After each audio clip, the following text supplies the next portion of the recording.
senior in high school, but I do. So I'm going to try to get this thing started so we can get done as close to 7:30 as possible. My name's Eric Varnado. I'd like to welcome everyone. Thank y'all for your interest and your willingness to get out in the rain and come out here to learn a little bit more about economic development and what it means for Jones County and what it means for the state of Georgia. I'm the chairman of the Jones County Development Authority. Again, welcome. Thank y'all for coming. I'd like to take a minute to thank Tri-County EMC for hosting us here tonight. You guys are fantastic community partners. Ray and Greg, y'all, anytime we need anything, y'all really step up to the plate. Thank y'all so much for that. Also want to thank Laura Mathis and Greg Boyke with Middle Georgia Regional Commission. They're going to facilitate tonight's session. They're going to share their expertise. They'll be leading us through an overview of the economic development process and explaining how it's carried out across the state. Before we get started, we have a few housekeeping items. This is an informative session about economic development in general, no particular type of industry. Ask that everyone be respectful of our speakers and our fellow attendees. If you would, please silence your cell phone. I have already been caught for an overly loud cell phone, but if everyone else would please silence yours. Restrooms are through that door. Thank you, Ray. Take a left and then a right. And then the session is being recorded tonight and will be available later on the Jones County Board of Commissioners YouTube page. Tonight's agenda will begin with a presentation from the Middle Georgia Regional Commission, followed by a panel discussion featuring specialists from Tri-County EMC, Georgia Power, Georgia Transmission Corporation, the Jones County Water Department, and the Development Authority. During the panel, our speakers will address some of the most frequently asked questions related to utilities and economic development. Utilities are always a big question when it comes to economic development. Following the panel discussion, we're going to open the floor up for some questions from the audience. Several of our board members, I think I saw Ms. Vaughn already handing out some index cards. If you write your question on that, we'll collect them and we'll get them up to the panel to answer the questions you may have. If we're unable to get to every question during the allotted time, our panelists they graciously agreed to stay for a few additional minutes to try to wrap up any remaining questions. This time I'd like to turn it over to Laura and Greg. Thank y'all so much for coming tonight. Let's see, we good?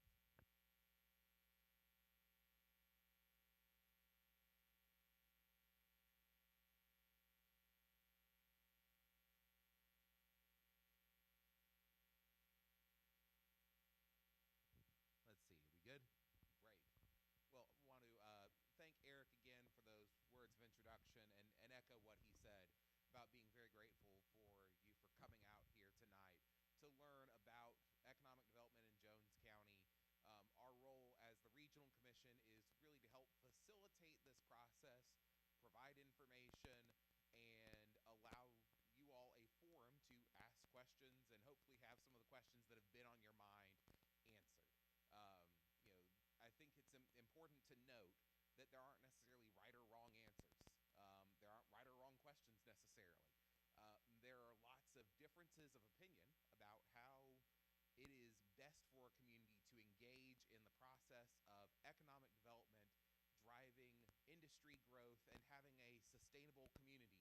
What works best, what looks best in Jones County. And so it warms my heart to see so many people here in the room tonight who are interested in having that discussion about what Jones County looks like going into the future and how we create that future together. So just by a brief bit of introduction, I recognize we've been introduced as being from the Middle Georgia Regional Commission, but many of you may not know what that is. We tend to work behind the scenes, but at our core, we exist to help support and serve the local governments in 11 counties of the Middle Georgia area. Our main office is located in Macon, actually located at the Macon Mall as part of a redevelopment that happened over there. But we come all the way over here to Jones County very frequently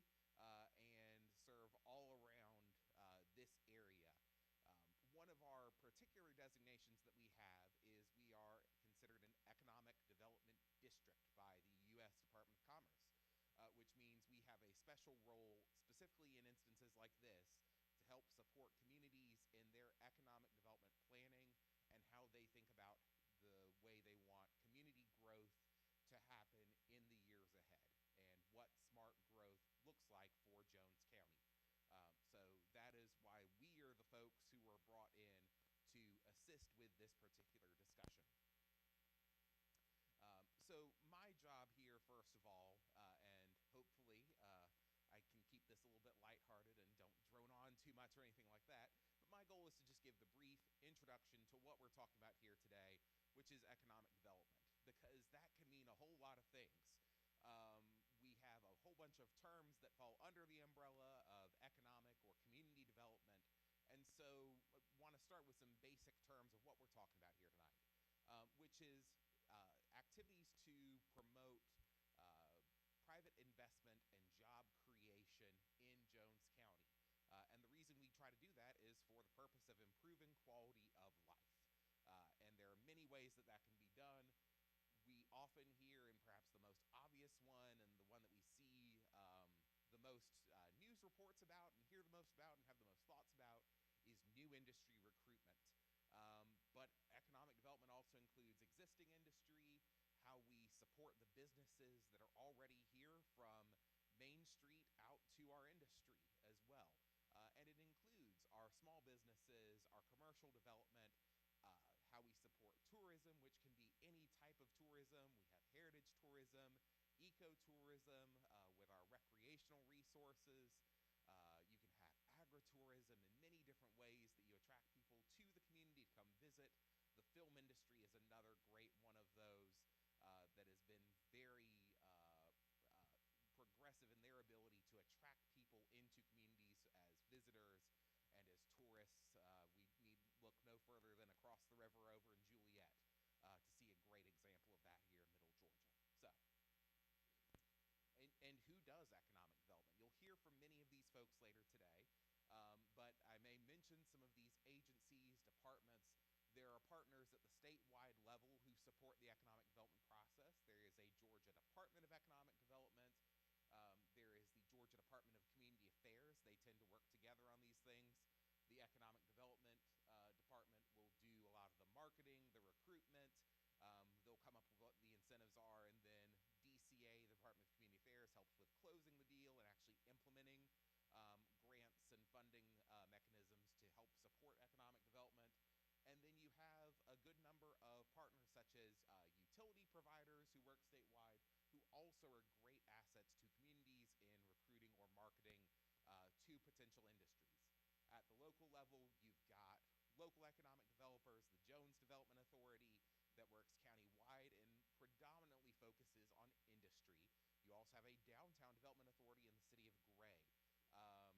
Your chamber, Main Street are all partners that work with this process as well too, and that includes your city council, your county board of commissioners, your schools and technical colleges are all partners in the economic development process, and there are countless individuals who work in the private sector as well, helping to facilitate the process and talk about it. So when we talk about how we grow business, again, hitting on some of the highlights here, small businesses are a very important part of that, especially for our downtowns and our communities. There are ways that those organizations, such as a Downtown Development Authority or a Main Street program, can help with revitalization of those areas, supporting entrepreneurs in their efforts to create new jobs and businesses within the community. There are many cottage industries that can grow up that might be, manufacturing in your own home and suddenly become something that you want more space for one day. And these might be some neat arts and crafts you think at one point, and then the next thing you know, it's a business that's, earning tens and thousands of dollars of profit. And then, obviously, that includes retail industries as well. Those are many times supported by tourism efforts. Recreation is an important part of community development, and then, in turn, economic development, especially if you think about all the folks who might come in from out of town for sports leagues and stuff like that.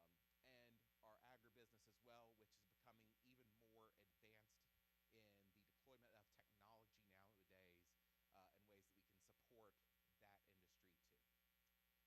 Retail is an incredibly important source of jobs within the community, especially providing many of those entry-level jobs, and what may be a first job for many folks. So when we look at retail, it starts for helping to create sales tax within the community. It can generate that.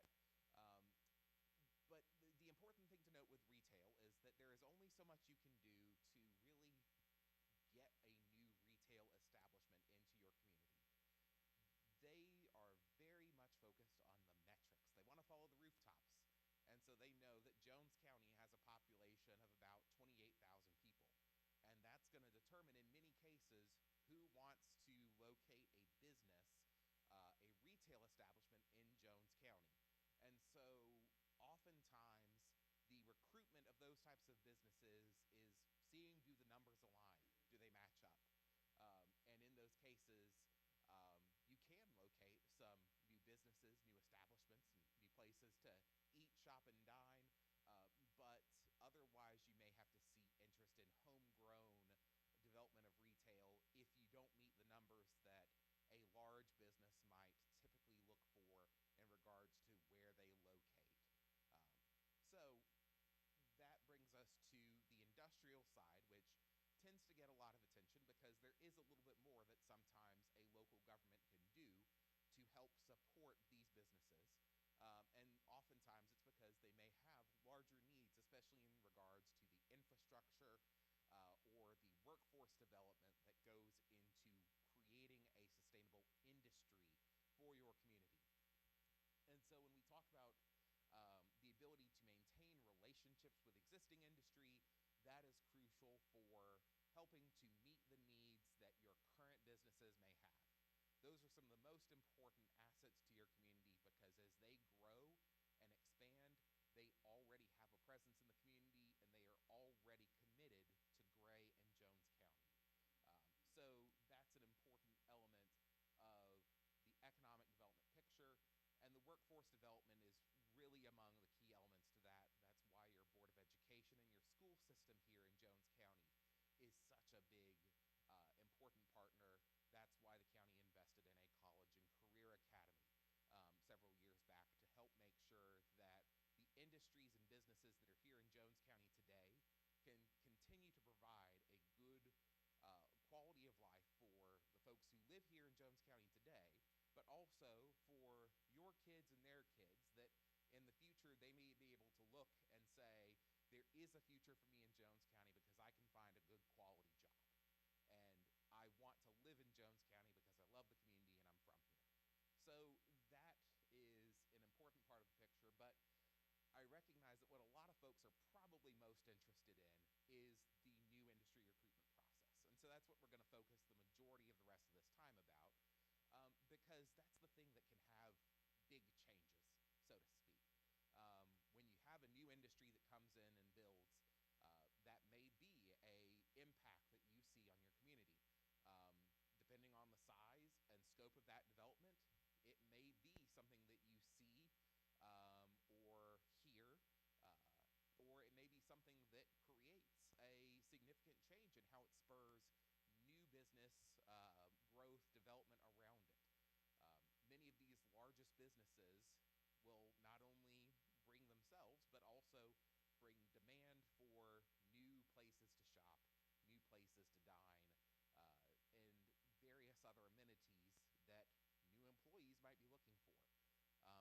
This can lead to a lot of growth and a lot of change, which is a very difficult process to manage. And so that's why the local elected officials here in Jones County, your Board of Commissioners, your City Council, are invested in making sure that when new growth happens, it is something that is done strategically and that it is in the best interest of the community. That's where we get into a lot of discussions and debates about what is the best interest of the community. And that's where we want to continue to hear from you all as members of this community who live here or are invested in it.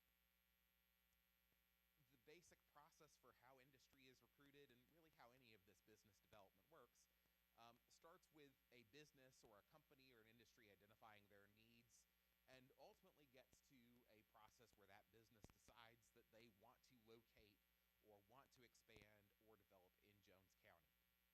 The middle is a very messy part, and can be very complicated, so I'm going to break that down a little bit here to talk about what that looks like in Jones County and in the state of Georgia more broadly. Want to give credit to the Georgia Academy for Economic Development. That's actually a program that is sponsored throughout the state, and so I borrowed a few of these slides from them just because they were particularly good at explaining the process. But what we have seen is that over time, companies, businesses have a greater interest in how they can partner with local communities, how they can look at securing quality talent for their businesses, how they can ensure that their employees have a high quality of life, and that education and training for the workforce are key elements. Goodness, may have some audio issues there. Are key elements that support the economic development process. So,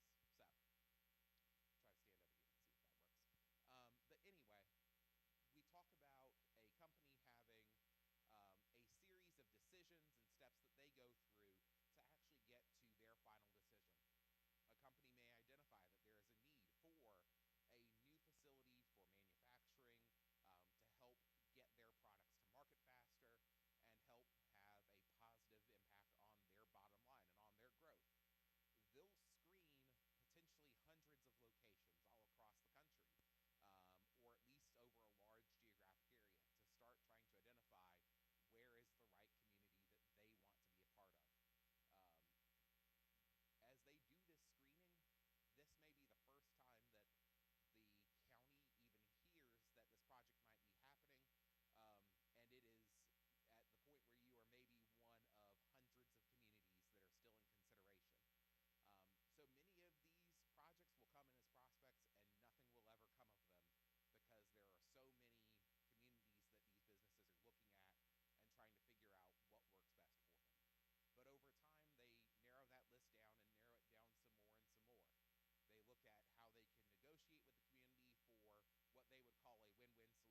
available infrastructure to support businesses, and the workforce that can work at these companies. The Jones County Development Authority is going to be the single point of contact for all of these. And I say that to note that many of these conversations, again, you will not hear about. Confidentiality is incredibly important to private businesses, and the state, in open records law that covers all public entities, including development authorities, has specific carve-outs for these types of negotiations. Because for a company, if news of where they want to locate leaks out and their competitor can get the jump on them, that can be the difference of millions of dollars of profit and their ability to sustain their business and know that they are going to produce for their shareholders. I know that that's a process that can leave many in this room feeling uncomfortable, because a lot of folks want to know more in the process and want to know the how and the why and everything that goes into that. In many cases, it may even be elected officials that may not be engaged at the very beginning of the process because the decision is very complex and there are still many layers to work through in terms of negotiating with a company. So understand and know that, yes, this is a challenging process, and I agree that it can be an uncomfortable process. But that is the way that many of these businesses feel they need to operate, and that's why you may not hear about a potential project until it seems like it is a fully baked idea.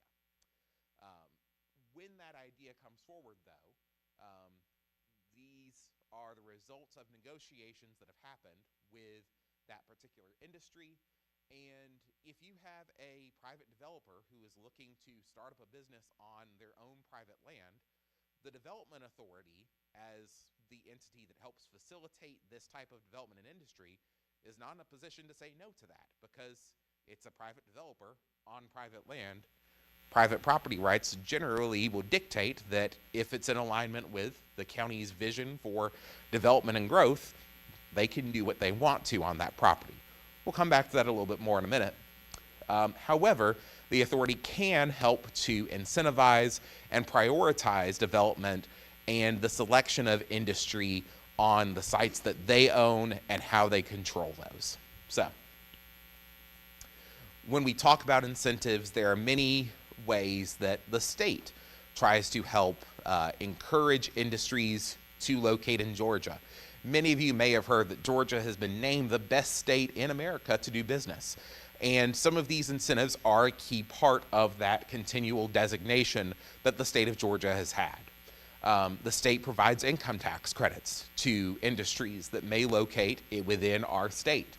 There are certain sales tax exemptions that exist for industries that locate in Georgia. For example, the energy that is used in the manufacturing process, a manufacturer may not have to pay sales taxes on that, for example.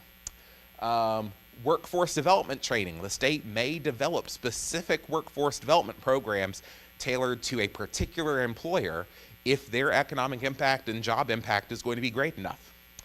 The state can help with the costs of development through grants that are often structured and channeled through local entities. And one thing we'll hear about more later is that for some of these larger developments, they also have the ability to choose their own electric provider. Now, it's a one-time choice, not a continual choice. They can't go back and forth. But that's something where smaller customers or your regular household would not have that type of choice.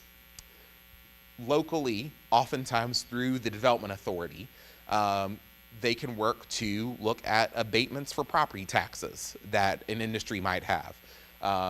Oftentimes, the industry would then pay something called a payment in lieu of taxes, which might be a smaller percentage for the first several years of what they would ordinarily pay in taxes. A development authority can help with discounted land or buildings to support new industry location. They can exempt Freeport, which is a term for the inventory supplies that are held by a business. Again, they can help with the costs of infrastructure or site prep. And then from the city or county standpoint, there may be some utility incentives they look at also. Perhaps that's a reduced connection fee to the water or sewer system. It could be bulk usage rates that are negotiated with large users of water or sewer, and it may be a streamlined permitting process that the city or county wants to work with to help support the development of these businesses. Now, a lot goes into figuring out what incentives work best. And what a development authority will do in these cases is run a break-even analysis of the incentives that they are potentially looking at. So if the incentives a development authority and a community are looking to offer for a new development are the choice between that development happening or not, because you're the last two in there, and it's you or another community, we'll say in South Carolina, and you recognize that if you land this company between the new property taxes that are generated, either real estate, personal property such as equipment, between sales taxes, induced growth and demand that happens after an industry locates, that may have a bottom line impact to your local budget of $10 million per year that is available to reinvest in Jones County and in the city of Gray and the communities around the area. If the possible impact is $10 million, you may say, well, it's worth it to give a $1 million incentive, because if we don't give this $1 million incentive, then the answer is zero. We get nothing.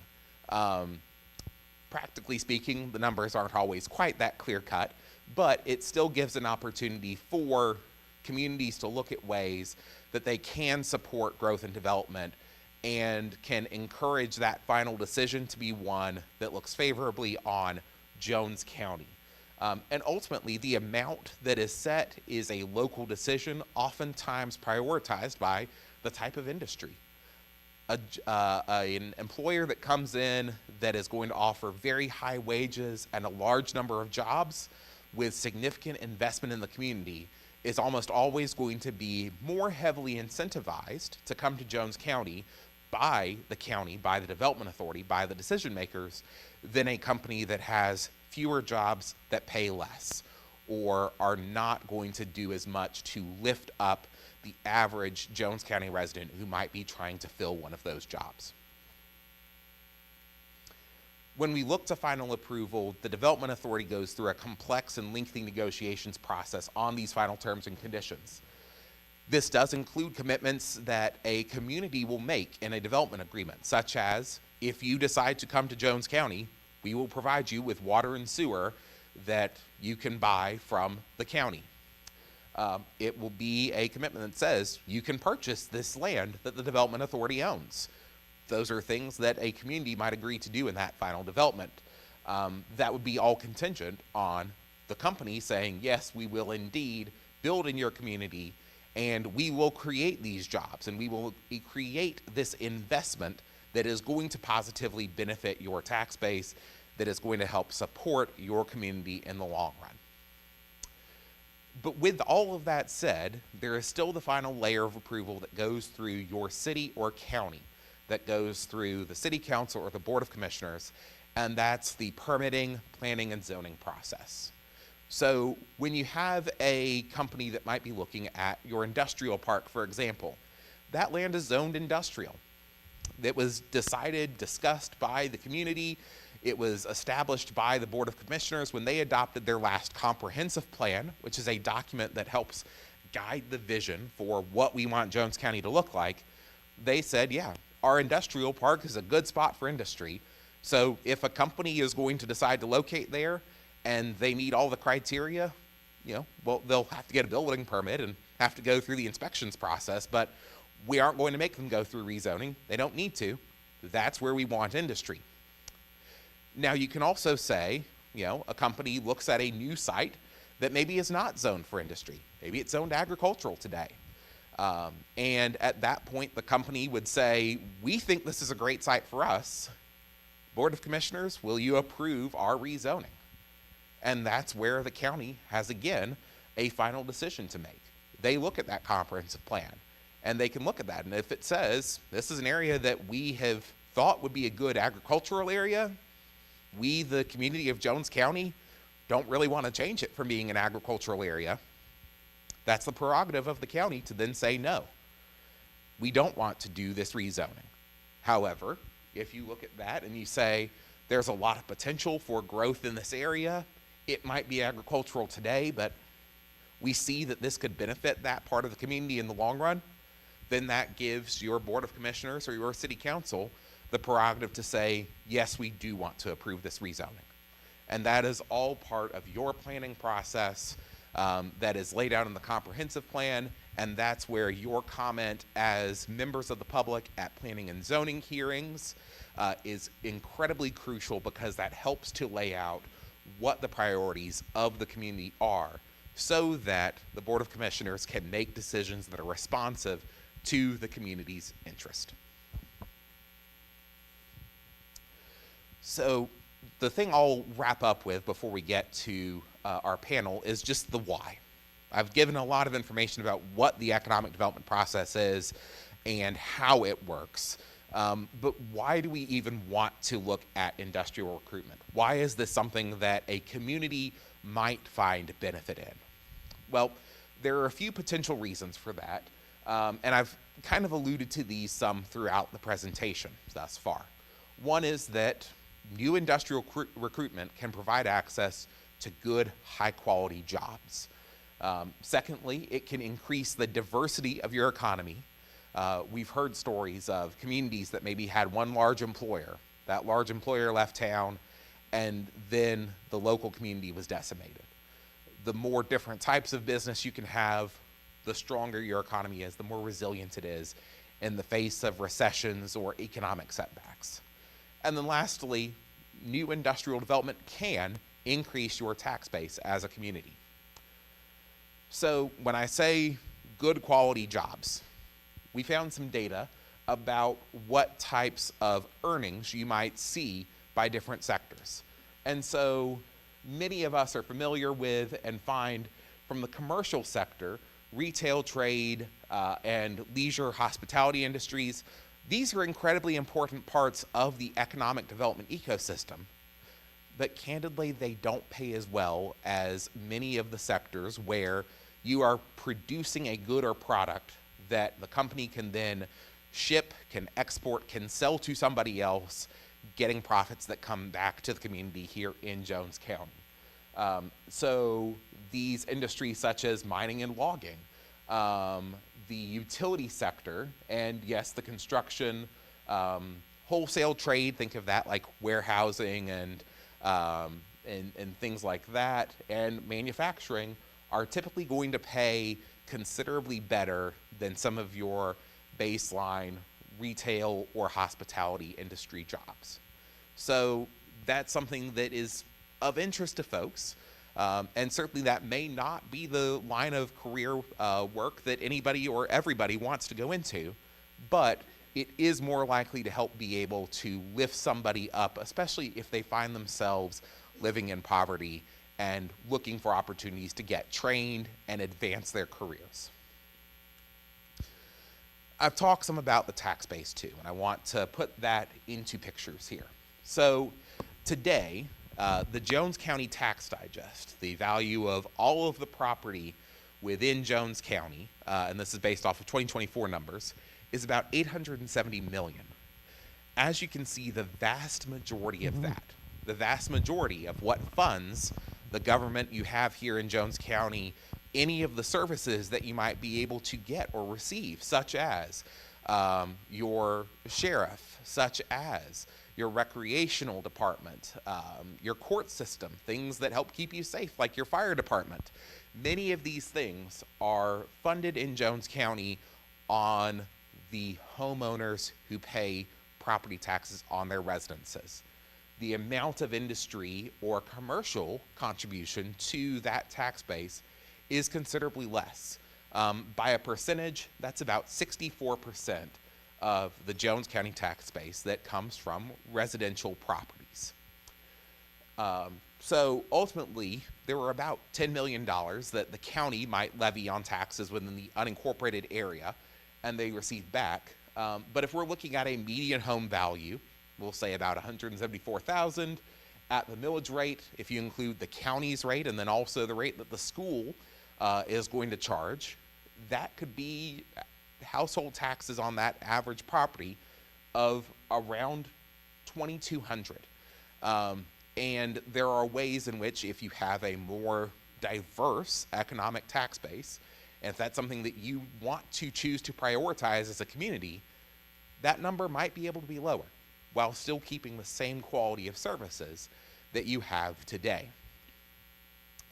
Let's look at some other counties just to see some examples. So there are some very rural counties around Middle Georgia that are similar to Jones County in that they are outside of a main city center and may not have a lot of industry. Some of them may have even less industry than we already see here in Jones County. Bleckley County, Crawford County are a couple of those. You'll notice these have considerably smaller tax bases. The result of that is that these communities have considerably smaller services that they are able to provide to residents. Jones County has several great recreational facilities that I know I've been able to see and go to and help with some grant funding for. These counties have recreational facilities, but I'll be candid and can say it in this room, Jones counties are nicer. Y'all have invested more in your community through your increased tax base that helps support that. There are some large counties as well too, and in some of these communities where you start to invest more heavily in other types of industry, you can grow your tax base significantly. Obviously, Macon-Bibb County, just to our southwest here, is a very large example of a community, and they benefit greatly from a commercial driven tax base as well as an industrial tax base that helps make sure that really only about half of the tax burden is borne by residences in terms of the tax base. Peach County similarly has a good bit of industry and commercial presence as well too. I see your question in the back. We'll get to all questions at the end, okay? That's a great comment. Yeah. Great comment. So, we can also look and see that there are some communities around here. Pulaski County is another more rural community, but they have a considerably larger tax base than several of the other rural communities that we've talked about.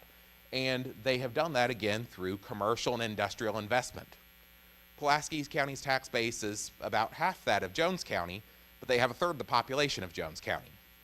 So there are ways that even in a rural, peaceful, idyllic setting, like you might have here in Jones County, you can find success with additional investment in businesses and industry. Putnam County, just to our northeast, they're a community that has done incredibly successful and managed to have a great deal of economic prosperity with a heavily residential tax base. It doesn't hurt that they have a couple big lakes up there and a bunch of really, really nice fancy houses on those lakes. If we could get some of that down here, we could definitely have more success in terms of our economic development. And then we look at a couple of other communities around us to our south, Twiggs County and Wilkinson County. In these communities, over a third of the tax base in some cases can come from industry rather than being from the homeowners. And so that has the potential, even in some of the more rural counties in our region, that they can have positive impacts on their local government, on their ability to provide services and support their community through that type of investment. So that's why a community may decide to look at diversifying their industry, trying to recruit some of these businesses, and may make some decisions that says, you know, we know that there are some things that may be lost by going with development and deciding that we do want to build more industry or commercial. But we also know that it might be better for our citizens in the long run from a financial standpoint. It's a tough decision, and I don't envy anybody who has to make that decision. But this is an example of why.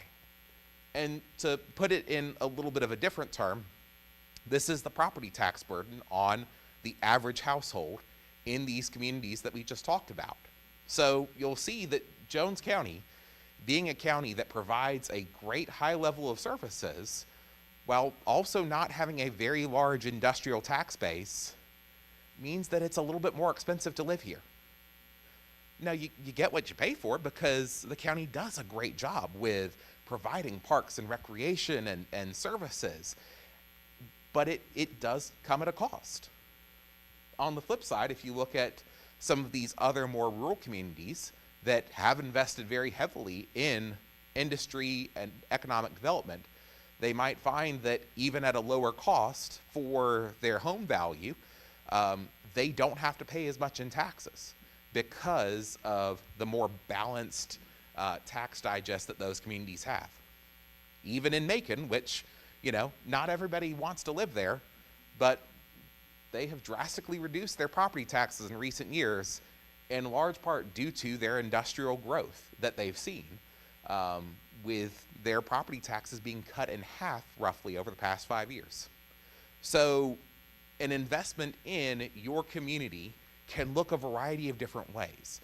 And there are many different choices that you can make as the residents of Jones County and how you share your opinion with your elected officials, with the Development Authority, and with all of those who are interested in providing new opportunities for businesses or for growth of your community.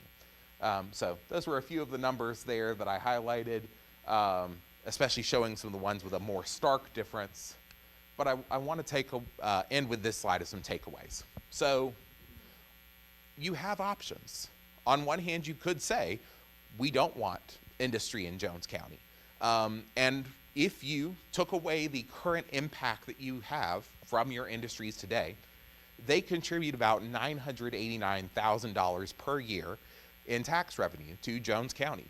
To keep the same level of services, but without that industrial impact, that's about $210 more per household per year in property taxes that you would have to pay if we did not have the industry that currently exists in Jones County. Or alternatively, you could look at cutting services. That's about a third of the recreation budget. That if you got rid of that entirely, then yeah, you could make up for not having the industry. It's all a matter of choices. Likewise, if instead of having about a 3% contribution from industry to your tax base, and instead it was something higher, maybe about 10%, well, that could save a homeowner as much as $420 per year on their income taxes to keep the exact same level of services, the exact same level of funding for your community.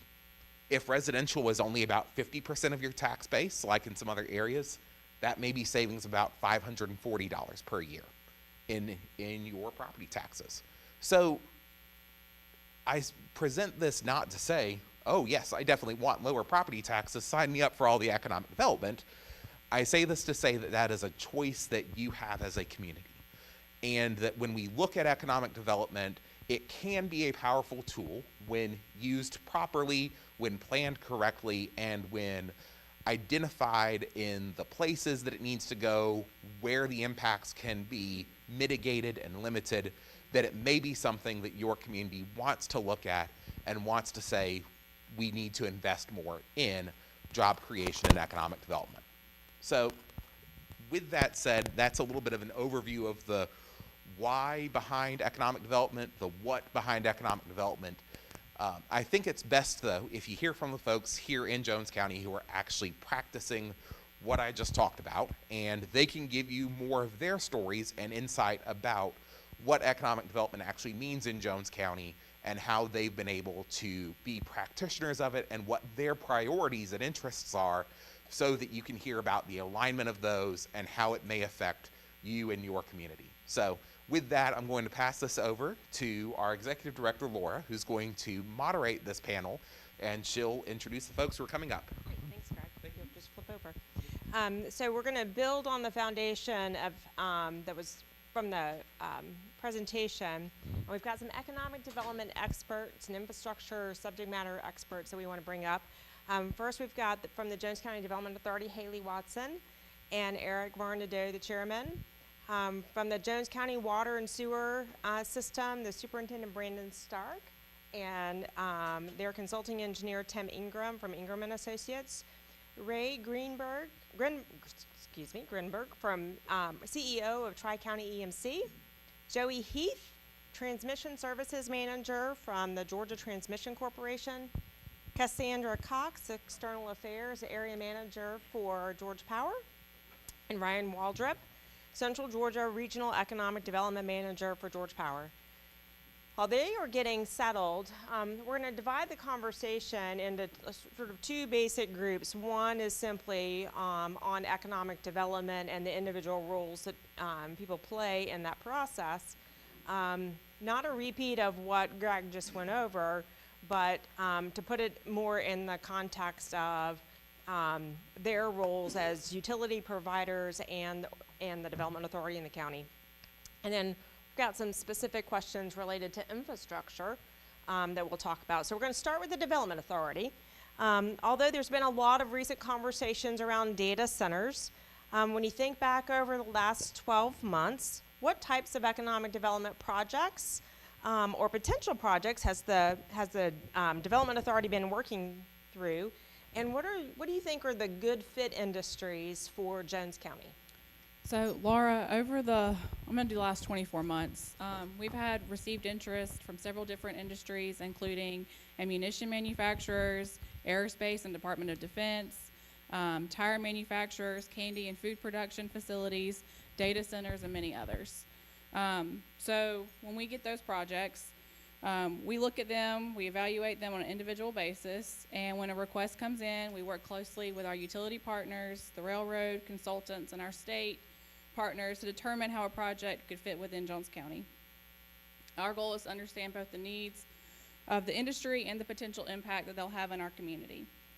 This includes evaluating their capital investment, their job creation, the infrastructure needs that they have, the housing considerations, traffic impacts, and the potential growth in student enrollment. So you asked what we think are our best needs, our best fits. So right now we actively advertise and recruit for aerospace, automotive, warehouse, and distribution.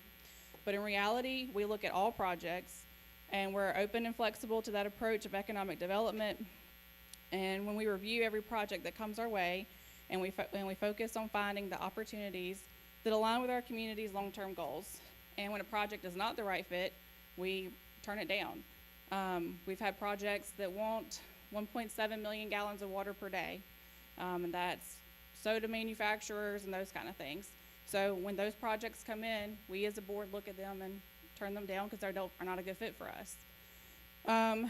Jones County, we feel like we offer a strong environment for a wide range of industries because of where our park is. It sits on Highway 57. It has 4 lanes that go in front of it. It has Norfolk Southern that lines the back of the property. So we feel like it's a great fit for industry. Overall, our approach is to remain open, responsive, and collaborative with working with our industries to explore opportunities while ensuring the growth and benefits for our community. Haley, thanks for that. It sounds like y'all have done some of the hard work in the planning and determining sort of what best fits, and that's a big part of the process. So Greg talked about that economic development, it's really a game of elimination, and you want to be the last man standing. And that's largely driven by the company, but it's also driven by the community of saying, we can't meet your needs, we are not the right fit for you. And also then the company sometimes determining another place is a better fit for us. So it's definitely a partnership going back and forth. So Tri-County EMC and Georgia Power are responsible for acquiring and distributing power to Jones County. During the earlier presentation, we talked about the economic development process, and we know that both of your organizations are involved in recruiting. That was not commentary. Are involved in recruiting industry to Georgia and to Jones County. Some might think that you being the utility and you being involved in the recruiting and the marketing might be a little self-serving. So how do you wear both hats? How do you balance that and guard against a conflict of interest? Who decides who the provider is? If they're a Georgia Power customer, or are they a Tri-County EMC customer? I don't see you as competitors, but I also know that my perspective might not be everyone's. So how do y'all work together between Georgia Power and the EMCs of Georgia? Right, you want to start off?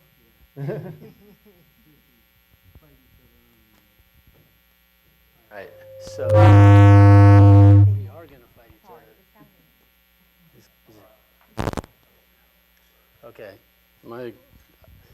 well, there's a lot that goes into deciding the electric side of the business. I would say that there are defined service territories, but in this case, we are talking about loads that are above the 900 kilowatt threshold that Greg mentioned in his presentation that open those customers to choice.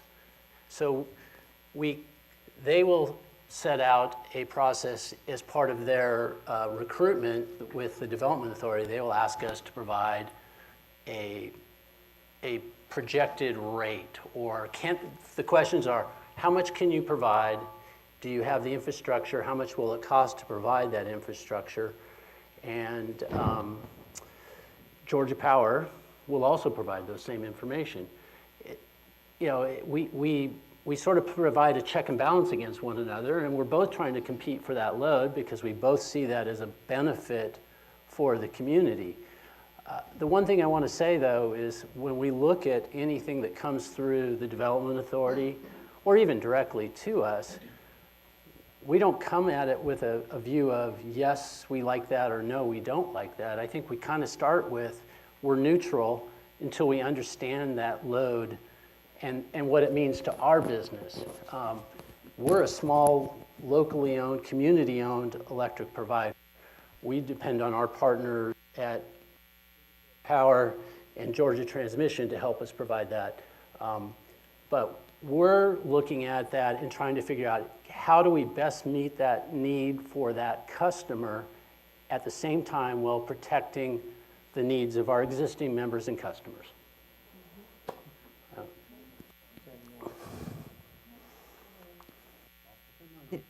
Oh, okay. Maybe it's some feedback. Okay, great. Yeah, the other thing we do is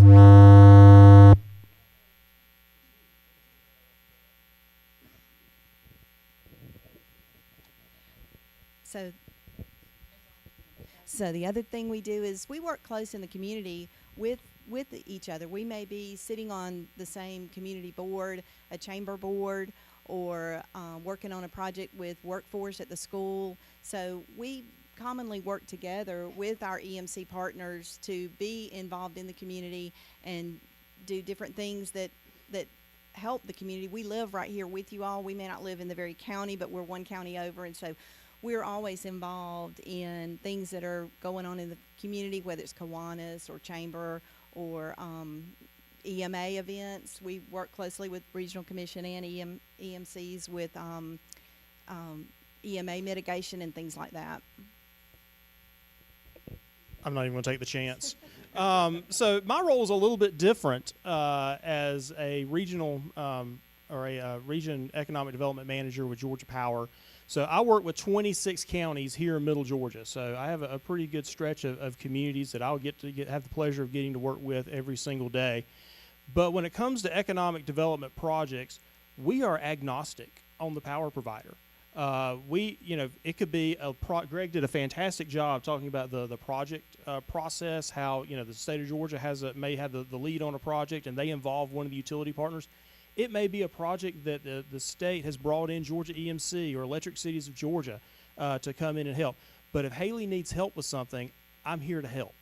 That's what our role is. So whether it's helping to provide data or research, helping to provide with information for the project visit or even the project visit itself, we're here to support Jones County. We're here to support the Jones County Development Authority to make sure that the good projects that are being brought here, the projects that the community says we want to have in our community, because they're going to give us great jobs. They're going to give us a great tax revenue. They're going to give us great benefits that our school systems are going to be able to enjoy. Our kids are going to be able to enjoy. We want to help make sure that Jones County is able to put the very best foot forward that they possibly can. And that's my role. So basically, as I tell all of our economic development directors across the region, think of me as your unpaid staff person. Whatever it is that you need help with, we're here to help with that. We're here to support the regional commission and everyone else, because at the end of the day, we want the community to be successful. Great, thank you so very much. So Georgia Power and Tri-County EMC, they have lines and substations and power generation facilities. And there's this connective tissue that is sometimes behind the scene that really, in some regards, makes the magic happen of the lights turning on, and that would be the Georgia Transmission Corporation. Sort of a superpower that you've got responsibilities for. So, Ray, would you help us understand the work of Georgia Transmission Corporation in the economic development space? Sorry, Jerry. Sorry, Jerry. Absolutely, thanks. So, Georgia Transmission Corporation, we are a transmission-only electric cooperative owned and founded by the electric cooperatives like Tri-County here in the state, and we supply their transmission needs. So we co-own the transmission system here throughout the state of Georgia with Georgia Power, the Electric Authority of Georgia, which is the cities, and then Dalton Utility owns some up in the city of Dalton. We coordinate and build that transmission system together, so we routinely meet and plan that system, and we look out 10 years ahead to make sure that all of the loads that are planning to come to Georgia, and that's not speculative. We don't do economic development per se. We don't build so that any specific industry can come to Georgia. We look at loads that our members are planning to serve, and we plan our system so that the lights stay on. We have a reliable transmission system, and we can serve all of the load that comes to the state. So when Ray or Tri-County or one of our other members gets a load, we coordinate with Georgia Power and the other transmission system owners. Say, here are the loads that we have. We're looking at the loads that you have.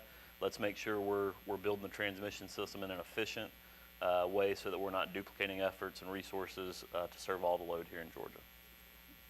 Joey, thanks for bringing up planning. We're going to circle back to that in a bit, and a 10-year sort of looking forward is really important, good to know.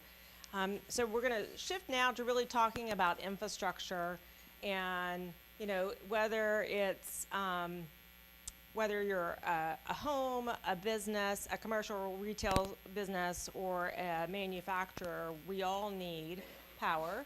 We need water and sewer. We need toilets to flush, lights to come on, all of that. Some projects also need rail, and you're fortunate in that you have your industrial park that is rail served. Some projects need natural gas. And Jones County does have water and sewer available. It's not countywide. It's in specific areas, and that's not unusual. In fact, it's probably rare in our region for that type of infrastructure to be available for every square inch of a county. It's just simply cost prohibitive. So infrastructure tends to go where concentrations of needs are, and then the footprint will expand when needs change and adapt. So let's talk about Jones County's capacity in the water sewer realm of life. It's not just about the power. We also need water and sewer. So let's talk about Jones County's capacity to support economic development. How much water can be supplied for industrial businesses in Jones County, and are there future plans to expand water and sewer services and capabilities in the county? Okay. Jones County is currently going through about a $25 million expansion of the water system. It's not for industrial development, it is for everyday needs. We have a number of areas of the county where wells are going dry, people are having to bring water in, that type of thing. And the Board of Commissioners was able to secure about $10 million. Rick, if I can get this to work. How's that?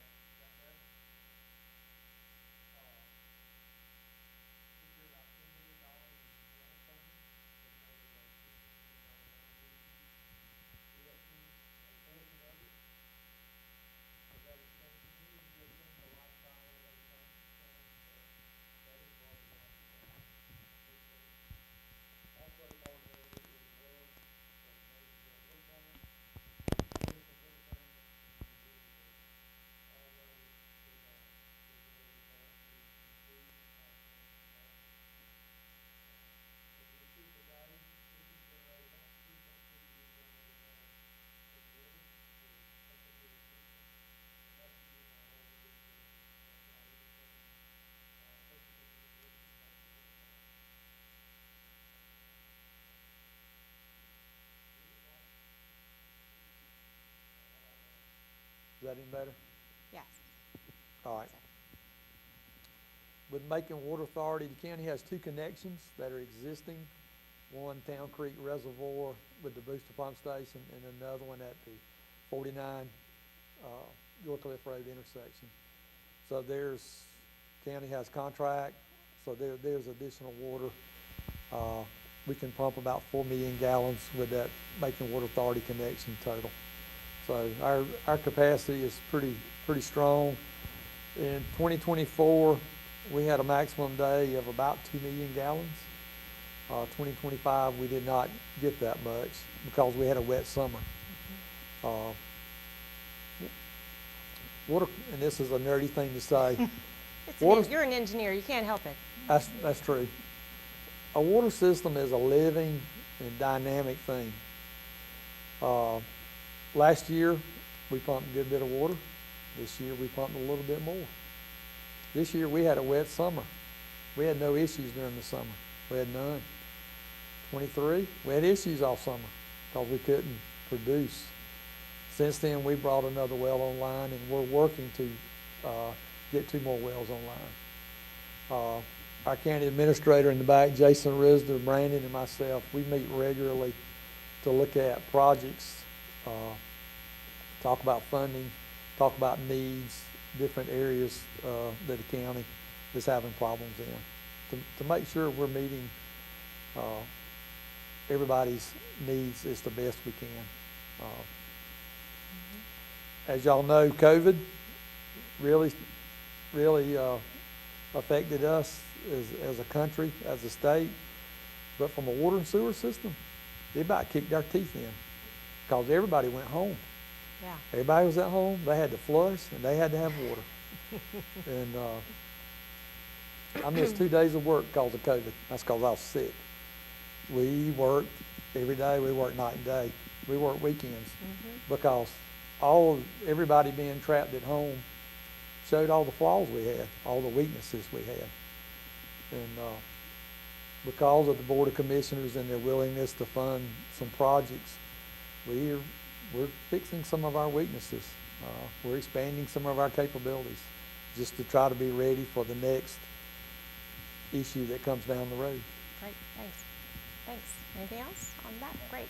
Yeah, so Tim, you mentioned a couple of times the Macon Water Authority, and just for the sake of being clear, so sometimes you can get water and sewer capacity where you can have it your own, or you could partner and purchase capacity from someone else. And the Macon Water Authority, we're actually really fortunate in the region to have them as such a large-scale utility that they do serve outside the line. In fact, in one of our counties, I think there are 5 different water and sewer providers in one county, simply because based on their geography, it makes better sense for them to purchase water and sewer capacity from other providers than doing it themselves. They also generate some of their own. So just wanted to sort of explain why you might be bringing up Macon Water Authority, as they're a great resource in meeting needs of both residential needs as well as industrial needs. You know, when we think about infrastructure, and I'm going to broadly use the term infrastructure to mean the whole gamut, from power to water, sewer, even natural gas and rail. It takes a long time because you've got to not only, you've got to design and permit and engineer what it is that you want to build, but then you've got to go through the financing, you've got to go through the construction process, and that can take years. And as the customer, all I want is the lights to come on, right? All I want is the water to run from my sink. I don't really think about all the work that went in to make that happen. So I'd like for all of you on the utility side to talk about your planning process. Like, how do you look? Joey, I think you mentioned that y'all look 10 years, not like speculative, but like known needs, and go through that. But I know Georgia Power goes through some planning processes, and Tri-County goes through some planning processes. And then from the county's infrastructure, talk a little bit about that planning process and what y'all are doing on a regular basis. So at Georgia Power, we are regulated by the Public Service Commission, and we go to them every 3 years with our planning process, which looks out over a 20-year process. And so over the 3-year time frame, every 3 years, we go back and present the changes. And most recently, we had to go back and ask for more because of the large loads that are coming. Do you want to speak a little bit to that part about the larger loads and that part? So there's a lot of conversation about large power users and lots of really, I'm going to say, misconceptions in a lot of that, and that's because, again, as Cassandra mentioned, everything that we do at Georgia Power is a regulated utility. We're governed by the Public Service Commission, so they're the ones that guide us and govern us. And so one of the things that we did is we saw these large loads starting to really be excited about coming to Georgia and wanting to come to Georgia, these big projects. We went to the Public Service Commission and we were able to work on new rules and regulations. And those new rules and regulations, really, at the end of the day, they were customer focused. It was customer focused on our ratepayers, because we know that at the end of the day, our ratepayers, they want to have reliable, safe, and affordable energy, right? You want to have that. So we looked at ways that we could make sure we were protecting our ratepayers. So when we see these big customers that are coming in, what we wanted to do was look and see what we needed to do to make sure that we were going to be able to provide that proper energy level to our existing industries, our existing homeowners, our existing commercial businesses. And so we worked with our system planning departments, our transmission departments, generation, distribution, everybody involved in all of those different aspects to make sure that we put together a plan. So we went back to the Public Service Commission and we're able to change some of the rules, change some of the ways that we do business, as we have some of these customers that are coming in and want to be here in Georgia, again, to make sure that whether it's through contract length times and other safeguards and guidelines that are put in place and guardrails that are put in place, all of these improvements that are going to have to be made that our planning departments have identified are being paid by those new customers coming in, not going on to the residential ratepayer, which I think is a phenomenal thing because, y'all may have seen the news a couple of months ago where we've frozen your residential rates for 3 years, which I think is phenomenal. You see other utilities, others in other parts of the country and other states, they can't say the same thing. They can't say, that they were able to do that. So Georgia certainly was able to be able to help do that. And then tomorrow, there is a vote at the Public Service Commission on a stipulated agreement that will add more generating capacity to help, again, serve some of these large loads that are looking at the state of Georgia. But at the end of the day, the big benefit for our ratepayers and ratepayers across the state of Georgia is that it will actually reduce the power rate that's being paid over time. So that's a really phenomenal thing there. So really excited about all those good things that are happening. But it all starts with, as Laura mentioned, it starts with planning. Because at the end of the day, when you go home in a little bit, you want to flip the switch, you want your lights to come on, you want your heat to come on, it's a little chilly and a little rainy outside, you want to get warm and comfortable, right? So you want to make sure you're going to have all of those good benefits. And again, because of the planning department and the partnerships we have with transmission and our EMC partners across the state, we're all able to make sure that we're able to do that for you guys. So Ray, you want to talk about Tri-County sort of planning and sort of how do you know what you need to be doing 5 years from now? Well, I'm hoping I'm not going to. So, you know, we're looking locally. We partner together with the rest of the EMCs in the state to look statewide, and that's where we work with Georgia Transmission and Oglethorpe Power, who is the generating side of the house, in looking at our future needs. But one of the things that, you know, let's talk about Griswoldville for a moment. You know, it's an industrial park that's out there. Any load that wants to locate there is going to need new services. What's out there to serve existing wouldn't serve much more than a maybe 5 megawatt load. And let me tell you, 3-4 years ago, when we thought about a 2 or 3 megawatt load, we were excited, we were all in, we thought that was a big load. It's just the situation has changed, the landscape's changed, where companies that are coming at us, and I'm not just talking about data centers. Most of these loads that Haley's talked about that have looked at Griswoldville are loads of tens to hundreds of megawatts. It's a very different entity that we're dealing with now than we're used to dealing with, and it's taken us maybe a little time to catch up and understand what's going on, but to build the infrastructure, just to build a substation would take us 2 to 3 years. Right. The supply chain for a lot of that equipment just isn't there right now. So we're trying to figure out how do we don't want to go out and build, as anybody said, speculative infrastructure on hopes that something comes. So that's part of the partnership with the development authority in the state, is figuring out what's the right timeline.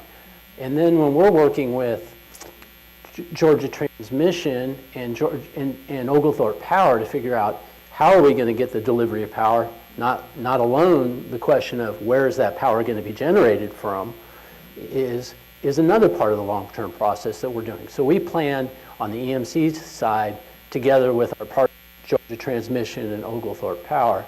Georgia Transmission has done a great job of setting up process for us to follow to work with these large loads to say, here's what we're going to need to do to be able to serve you. Because I think that's important for that large customer to understand is, what are the rules of the road? They want to know what the rules of the road are. We want to know what the rules of the road are, and we want to shake hands on those rules.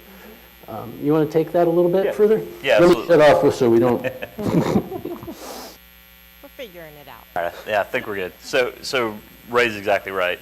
As the penetration of data centers has come to the state of Georgia, I think Georgia Power's in the same boat where we've had to stop and take a look.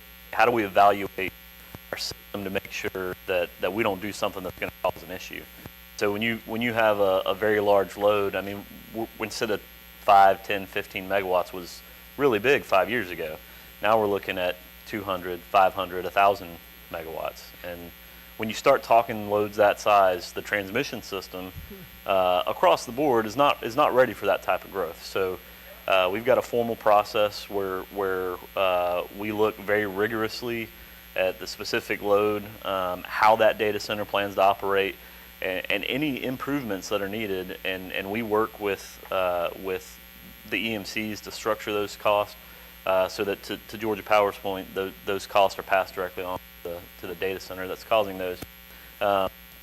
And you know, to get too nerdy on the power side, we're looking at thermal constraints and power flows, and a data center may not just impact, you know, a data center in Jones County may not just impact the transmission landscape in Jones County. There may be impacts in Twiggs County and your surrounding counties as well, where we're going to sit back and take a look across the entire state to quantify and understand those and make sure that we're building the transmission system the way it needs to be built. The second piece of that is even if we get to a point where we say, hey, we've got a plan for how to serve this load. To Ray's point, building a substation and infrastructure, we don't start at a year. That kind of starts at 3 years. And a lot of times that may not align with what that business sees as a good value proposition for them to build a facility and locate. So there's very often times where we say, we understand what you want, but we can't give you that because we got to do a lot of things to get there. The other piece, data centers are kind of the shiny new. It's in the news every day. They're poking around a lot everywhere, wanting to locate. From a transmission standpoint, though, most of those are built close to existing transmission. There may be some new infrastructure that needs to be built, but we've also seen a big change in our generation landscape too, where coal plants are retiring. We've got a lot of new distributed generation, solar. We've got to figure out ways to get those electrons from where those solar plants are, where these distributed generators are, to where the load is. So that's driving a lot of the new infrastructure on the transmission side as well. It's not, large loads are a part of that, but it's also distributed generation as well. Wow, you went deep. I nerded out. You did, but that was great. I mean, sort of a different perspective of like the scale of how things have changed and how things are different now, and how you sort of zoom out to look not just at one jurisdiction where the project might physically be located, but like what's it mean to the state of Georgia? Yes, sir.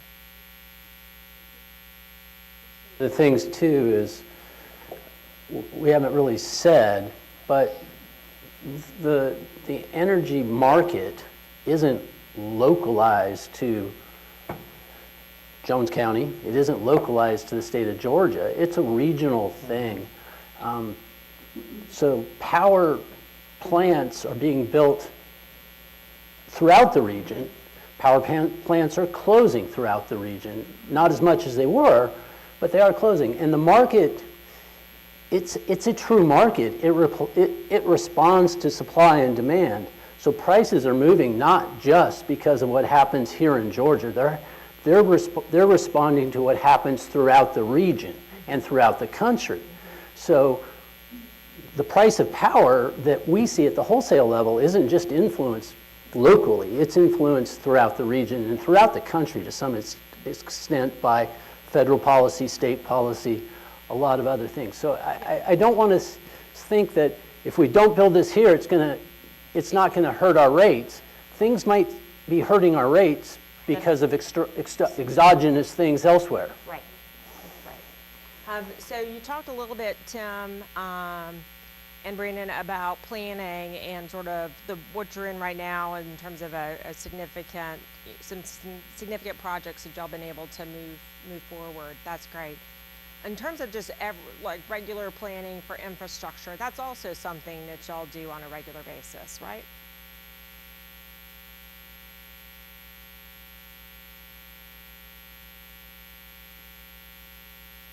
Can you hear me? Yes.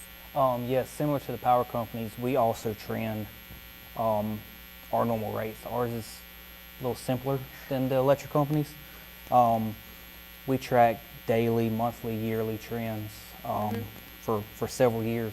We also keep up with the population of Jones County and work with the development authority to know when possible development is coming. We allow ourselves a buffer, and we know we can kind of foresight and see when that buffer is in jeopardy, and we plan around that to ensure that we constantly have them reserves. And it's not just that you may have today some extra capacity where you could serve new customers, but you've also got like the limits that are set by your permits. That is correct. For your water and sewer systems that you might not have built up to the full limits of your permits, but if you needed to, you could go and look for permit adjustments. So there's a lot of moving parts. That is correct. On the water and sewer infrastructure. Again, maybe not as complex as the electrical grid, but still very much an important process of doing some forecasting and looking at things. So we have about 10 minutes, and we've got some really some rapid fire questions that I want to try and get through. Some we've already touched on, and if we could come up with one answer on the power side and one answer on the water sewer. What's a large load? Define it. I mean, like, is it the 5 to 10 or is it the 200 megawatts? We say 50 megawatts or larger. 50 megawatts and what's a large load from a water sewer capacity? We would specify in Jones County as 500,000 gallons a month usage. Okay. So For Georgia Power, it's 100 megawatts. Okay, good to know. So it's different, it's a little bit different, okay? Can you say no to an economic development project? Yes? Yes, we can say no. Yeah, like it doesn't fit. Yep. Okay. Can you say no to a large load customer? Can you just say, yeah, we don't want to serve you? I think we can, given the way I describe it, and I described it to my board, is we can say no if we say, here's our terms and conditions for service, and you're not willing to meet, to adhere to our terms and conditions. Very good. Okay. How about you, George Powell? Could you say no? Ma'am? Could you say no? Well, we strive to be customer focused. You know, Yeah. want to be customer Right? focused. Yeah. That's good But to know. oftentimes, you know, like Greg was saying earlier, you know, it's not, you know, a lot of times economic development is not necessarily a science. It's not 2 + 2 = 4. You know, something you can get to very quickly. You know, there's a lot of conversation that happens, and it's obvious. Sometimes it's not just a yes or no proposition. That based on information provided by the project, we're going to work to find a timeline and cost for delivering that service. And when you know that information is provided, that may or may not meet with whatever the clients. Just like you know with the EMC, it may not meet with what their goals are. It may not meet with what their rate of return is or their timeline even is. So. We want to be as responsive as we can, and ultimately the customer makes a decision. Okay. So this is not a trick question. Do new customers pay for the infrastructure to be provided to them? Like if it needs to be, if the water line is where Greg is and I'm here, who's paying to run that water line from Greg to me? Is that the Jones County current customers? Is that me? Is that Greg? Is it the magic pot of money that you have? Like, who's paying for the extension of infrastructure? I think I know the answer, which is it depends. Absolutely. But that's not really an answer. So help me understand It when does- it might be. It's a strongly situational question. Residential are how we are currently doing things because we don't typically have many industrial customers coming through. Currently, if we have a water expansion, we are hoping it pays for itself with tap-on fees, your water and sewer rates, your water bills monthly.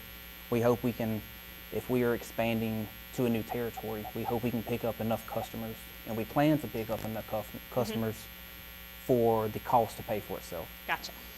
If an industrial customer were to come, or any development that comes into Jones County, it's the development's responsibility to pay for the infrastructure that they need. For example, if a developer is coming into Jones County and building a neighborhood, it's the developer that builds the roads, the sidewalks, pays for the water and sewer infrastructure, and then passes it back on to the county. Great. Thank you so much for that water sewer perspective. How about from the power perspective? I mean, I can't run. I'm just me. I can't run my own power lines, so I'm going to need somebody to serve me. But who's paying for me to get service? So if you're a residential customer and if you're going to have overhead service, chances are you may not have to pay for us to run that overhead line. If it becomes an underground situation, it's a $1,200 fee, and it could go up from there. For commercial and industrial customers, it depends. For these large load customers, they are definitely going to pay for their infrastructure and have dedicated substations and transmission lines to feed them. So for the larger projects, they're going to bear the cost of getting the service to them. You're going to do the work, you're going to get the service to them, but they're going to pay the cost of that. It's not going to be the existing customers paying for. That is correct. Okay, just wanted that clarification. Is that the same sort of approach for Tri-County ENC? Excellent. So I think this will be the last question, and then Eric, I'll turn it back over to you because we got to get you to the white Christmas thing. Does every type of customer pay the same rate? on the power side? Does every So I'll go first. So no, the rates are different depending on who you are. For residential, and again, we're regulated by the Public Service Commission. For residential, we've got various different kinds of rates, from the regular residential rate to time of use rates, pay by day, just several different things that might fit lots your of flexibility lots of flexibility to help for the that. individual residential user afford Yes. their utilities? Okay. For commercial, same kind of thing, typical kilowatt hour in demand usage, and then some time of use rates, and then for our industrial customers and some of our commercial customers, a marginal time of use, depending on the hour and when you're using it, a marginal rate. Okay. Thank you. How about for Tri-County EMC? Does the house and the restaurant? Yeah, right. We have different rates for different types of users. So Okay. a residential rate is a different type of rate than a large commercial or industrial customer. And those all, are based on usage characteristics. We're trying to match those up. Rate making, we could spend 3 years talking about rate making, and we're not going to tonight. No. But, the idea is, and our board is our regulator, we present to our board the rates, and they're the approval authority for that, and our board is elected by the membership of the cooperative to provide that service. But no, Okay. rates vary by who you are and how you use your power. Right. All toilets flush the same, so everybody pays the same rate, right? Yes, ours is actually much simpler, again, than the power. Important. Very important. My rate at my house that I pay per gallon is the same exact rate that our largest customer that buys 10 to 15 million gallons a month would pay. We have the Wow. same unit price. It doesn't Wow. matter who it is. I did not know that. That's pretty interesting.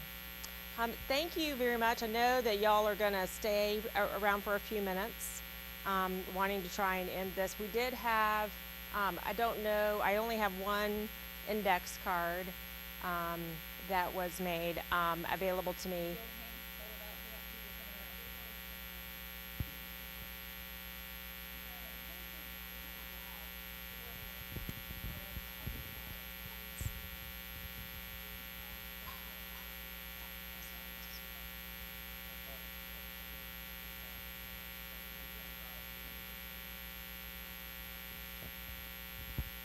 So we will not be able to get to all of these, but the one question that I do want to ask the Development Authority, and it's a great way for it to sort of for you to wrap up, and we'll come up with a strategy for getting the answers to the questions.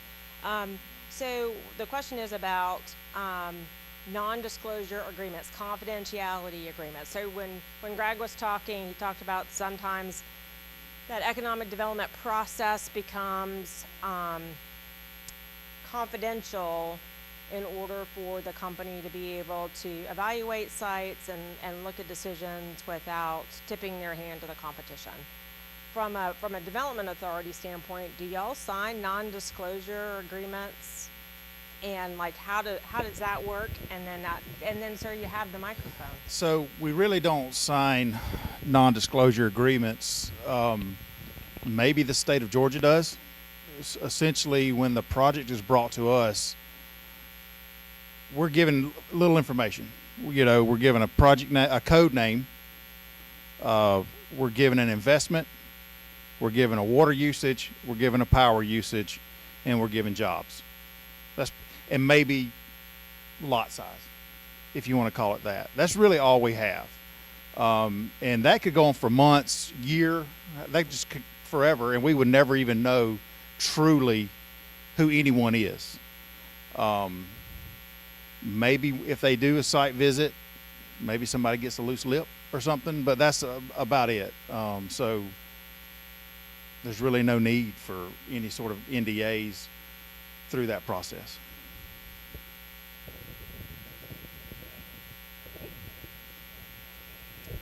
Thank you all so much for coming. A few of the others may stay around. Like I said, I've got a senior singing here in a few minutes over at the high school, so I gotta book it over there. Thank you all again so much for coming. Thank you, panel.